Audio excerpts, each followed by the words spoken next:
உலகின் உச்சக்கட்டம் 100 மீட்டருக்கு மேல் உயர்ந்து நிற்கும் பிரம்மாண்ட கோபுரத்தை பற்றி பார்க்கலாமா வாங்க. ருமேனியா ஐரோப்பியாவின் 12வது பெரிய நாடு என்றது அந்த ஒன்றியத்தின் மக்கள் தொகையில் 6வது இடத்துல இருக்கும் நாடுன்னு சொன்னால் அது ஐரோப்பிய ஒன்றியத்தில் மிகவும் பக்தி உள்ள நாடுகளில் ருமேனியாவும் ஒன்றாகும். மக்கள் தொகையில் பார்த்தீங்கன்னா சுமார் 85% பேர் பார்த்தீங்கன்னா ஆர்த்தடாக்ஸ் கிறிஸ்தவ பிரிவை சேர்ந்தவர்களாம்.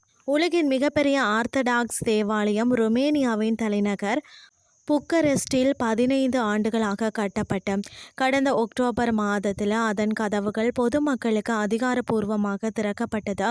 அந்த தேவாலயத்தின் பேர் பார்த்தீங்கன்னா பீப்பிள் சால்வேசன் கதீட்ரல்.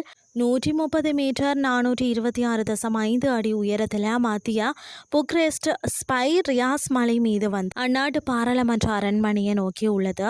இந்த மக்கள் இரட்சிப்பு கதீட்ரல் இந்த ரோமானிய ஆர்த்தடாக்ஸ் சர்ச்சில் 5000 பேர் அமர்ந்து பிரார்த்தனை செய்யலாமாம்.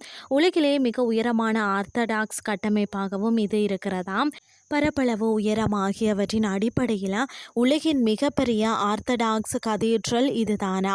கதீட்ரலின் உட்புறம் பார்த்தீங்கன்னு சொன்னால் தங்க மூலம் பூசப்பட்ட சுவர்களில் 300ற்கு மேற்பட்ட புனிதர்கள் மற்ற மத சின்னங்கள் ஓவியங்களாக அலங்கரிக்கப்பட்டுள்ளன. இது 17,800 சதுர மீட்டர். தேவாலய கதவுகள் பார்த்தீங்கன்னா 50ற்கு மேற்பட்ட புனிதர்களின் வெண்கல உருவங்களை கொண்டுள்ளதாம். இந்த தேவாலயம் ரஷ்யாவின் செயின்ட் பீட்டர்ஸ்பர்க்கில் 2வது இடத்துல உள்ள செயின்ட் பீட்டர் மற்றது பால் கதீட்ரலை விட சுமார் 13 மீட்டர் 42.5 அடி உயரமானது. மேலும் தரைப்பரப்பளவில் பார்த்தீங்கன்னா மிகப்பெரிய ஆர்த்தடாக்ஸ் கட்டமைப்பாகும்.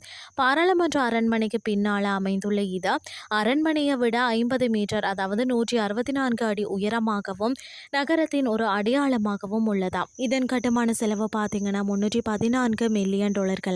இதில் 10% தேவாலயத்தின் நிர்வாகத்தினுடையதாம்.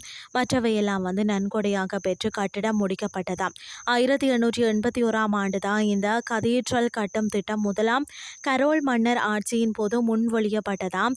ஆனால் 2 உலக போர் மற்றது கம்யூனிஸ்ட் கட்சியின் ஆட்சி காரணமாக திட்டம் தடைப்பட்ட பிறகு கதீட்ரலுக்கான கட்டுமானம் 2010 தொடங்கியது.